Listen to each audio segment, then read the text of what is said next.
जगतसिंहपुर जिला रघुनाथपुर थाना अंचल में पुणी चांचल्य छेड़ी चलाई घर को फेरुवा बेले जनैका महिला को जड़े दुर्बृत्त दुष्कर्म करने सह माड़ मारी लहुलुहान कर अभियोग होइछि। गुरुतर अवस्था पीड़िता जनक बिलरे पड़ता बेले ग्रामवासी परिवार लोके उद्धार करते।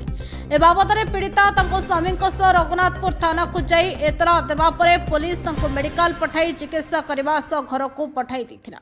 हेले थाना ठारू घर को प्राय 10 किलोमीटर बाट राति चली चली घर को फेरुवा बेले बाटर असुस्थ हो चेताशून्य अवस्था पड़ जाते पीड़िता। यह देखि स्थानीय किछि ग्रामवासी महिला को मेडिकल निवास चिकित्सा कर जणाଯାଇଛି।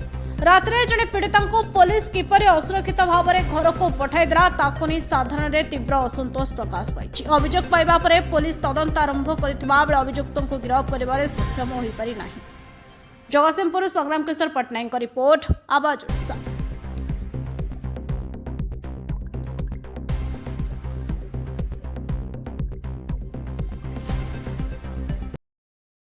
काली तो कौन घटना घटी थी? काली मैं 4टा पे गाई भाई जाउथली देखलो गाई आगरे लुगा मुंडू को पकाओ गाई फिटौथली पूरा टाणी दियो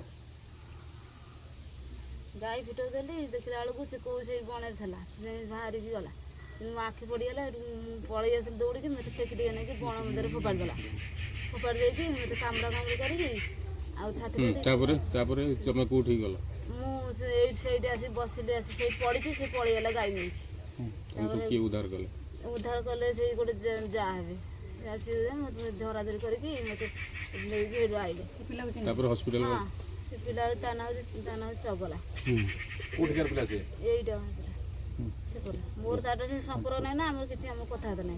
अच्छा तापर तुम मेडिकल गला थाना गला कोन हला को थे जो मेडिकल जो गलु थाना देलु थाना मेडिकल गलु तापर सब देकी से पठेले छाड़े कहले तुम जाओ तुम केमी जा कथा जा ना आम चल चल स्वामी स्त्री चल चल आइलु देखला अध बाट मध्य कौन है पड़ी फिर पानी फानी से आनी से हंस करू पानी आनिक मो मुंडे थापा थापी करके नहीं से चल चल आइलु।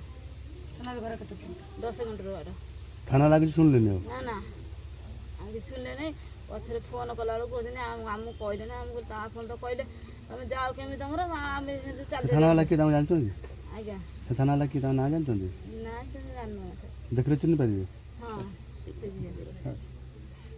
ठीक है। मुछ